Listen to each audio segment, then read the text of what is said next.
Alright, today we're jumping in to settle one of the biggest who would win debates out there. It's a true clash of titans, a power-scaling dream match. The Demon King versus the Shadow Monarch. So on one side, you have the heir to the Demon King, leader of the legendary 7 deadly sins. And on the other, the man who literally went from the weakest hunter alive to the strongest being on the planet. If these two actually stepped into an arena, who would be the one left standing? Let's break it all down. Okay, let's treat this like the main event it is. Before any punches get thrown, we gotta know our fighters. It's time for the tale of the tape. So, in the red corner, coming straight out of the demon realm, it's the captain of the 7 deadly sins himself, Meliodas. As the dragon sin of wrath, his power is literally tied to his anger, which makes him one of the scariest fighters you could ever hope to face. I mean, just look at this guy's resume. He's the son of the actual Demon King, and at one point, he fought the entire 10 Commandments all by himself. He's basically cheated death thanks to a powerful curse, shaking off hits that would have killed anyone else. At his absolute peak, his power was warping the entire mortal realm.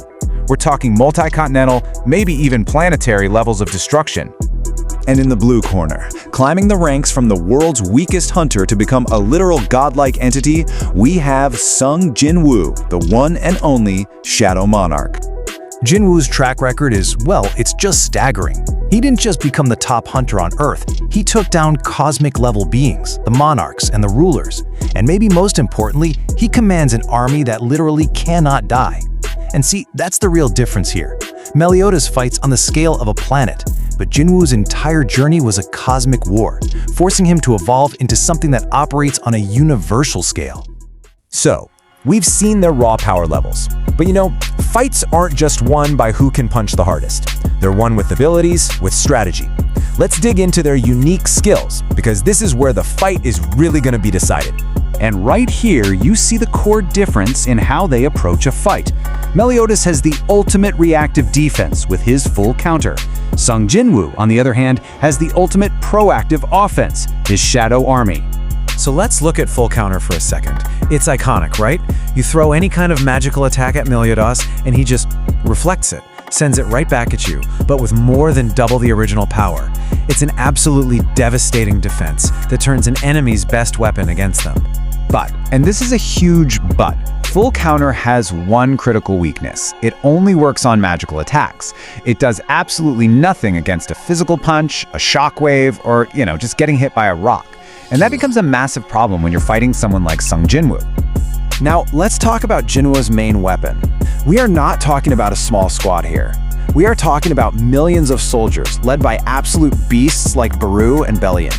And the most broken part of all, they're immortal. Even if Meliodas cuts them all down, Jin-woo just has to say one word, arise, and they're all right back in the fight. Okay, so we've got the fighters, we've got their best moves, now it's time to put them in the ring and see how this thing would actually go down. We're gonna break this down step by step, round by round.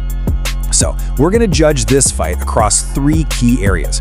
First up, just pure raw power and scaling. Second, their unique abilities and combat hacks. Those special skills that just bend the rules of a fight. And third, who can take a punch, durability and regeneration. All right, let's go through the scorecard here. Round 1, power. That edge goes straight to Sung Jin-woo. I mean, Meliodas being planetary is incredible, but Jin-woo is universal. The gap there is just astronomical. Round 2, abilities. Again, gotta give it to Jin-woo. An immortal army is pretty much an unbeatable strategy, while Meliodas' full counter is just too specific to be a reliable counter here. And finally, round 3, durability. We're calling that one a tie. Meliodas has his immortality curse, Jin-woo has insane regeneration. Both of them are ridiculously hard to put down for good.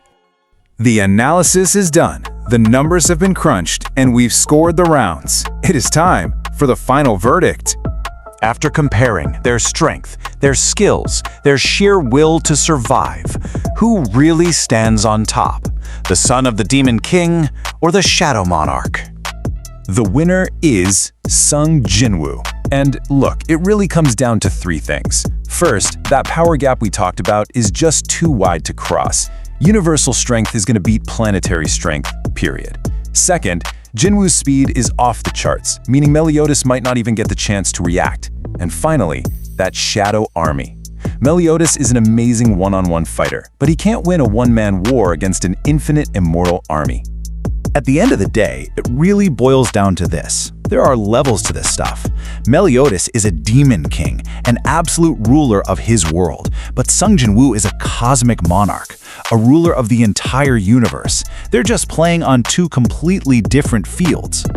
So the Shadow Monarch takes the crown in this fight. But you know the debates never, ever end. What's the next ultimate showdown you want to see us break down? Let us know. Thanks for tuning in to this explainer.